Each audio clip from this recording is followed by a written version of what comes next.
Hey, what's up, you guys? Thank you so much for tuning in to Good Gal Gone Badu. If you've never been here before, make sure you hit the subscribe button as well as the bell to be notified every single time that I post, okay? Thank you guys so much for the love and the support.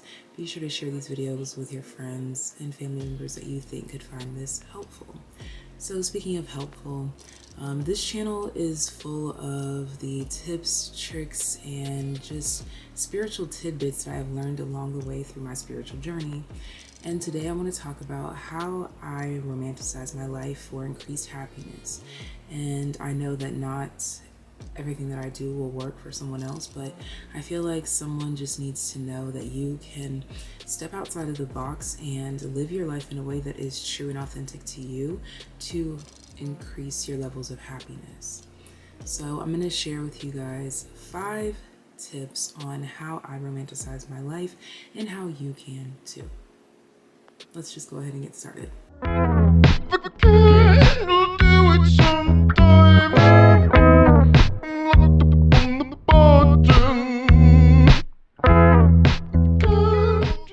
So as usual, I do have notes right here on my phone, so I will be glancing at those to remain in the rhythm and in the flow and stay on track so that I can deliver this message as quickly as possible without long talking, okay? So let's just go ahead and get into my 5 tips of how you can start to romanticize your life. And don't feel restricted to these 5 methods because these are not the only 5 methods that I use.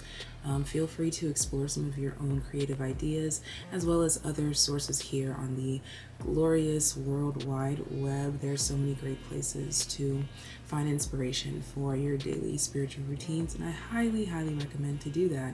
Whenever you feel stuck and you just don't know how to take that first step, it's nice to look to someone else who's been there and done that. So I'm hoping to provide just that for you, to give you that little small stepping stone towards your own greatest happiness.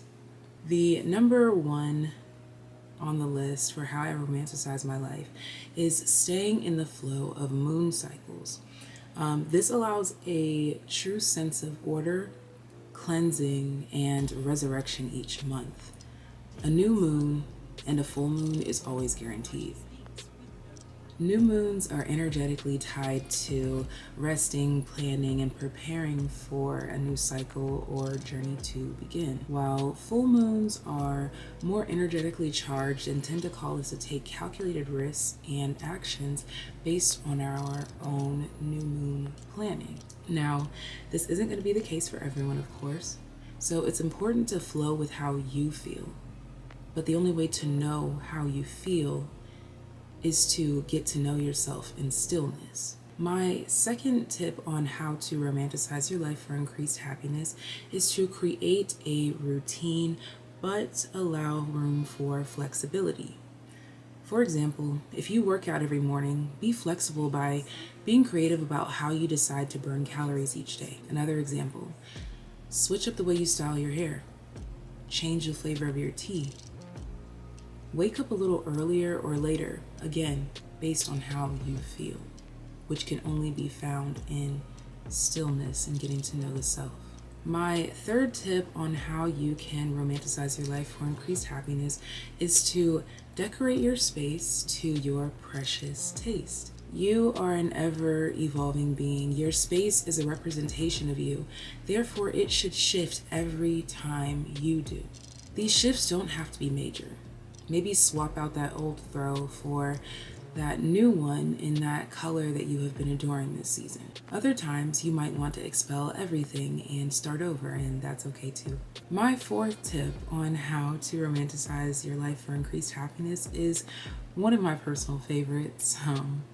Eat good food. Be intentional with what you put into your body. Pray over your meal before you eat, and even as you prepare it, give thanks. This is a great way to start practicing presence and being in the moment. Share good food with good people and have really great times with memories that will last a lifetime and beyond. Live in the present moment. Really good food can help you do this. Don't get caught up in escapism though. balance with everything.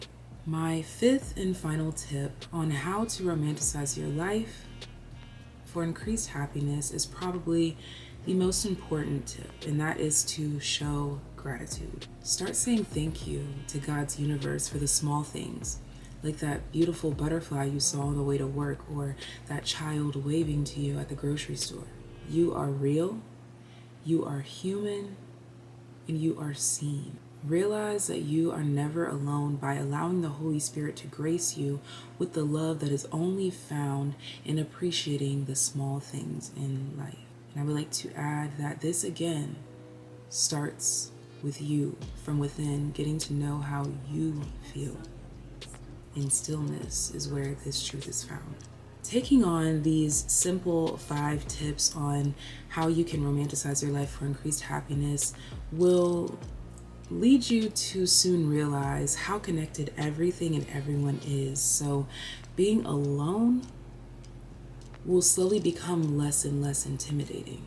In this life, it is important to explore different avenues of reality and spirituality to find your balance, which can only be found and identified by you, yes, in stillness. So I encourage you to put yourself out there, be inspired by the world, and find the beauty and individuality within the oneness that we all create. Shift the narrative of your life by shifting your perspective.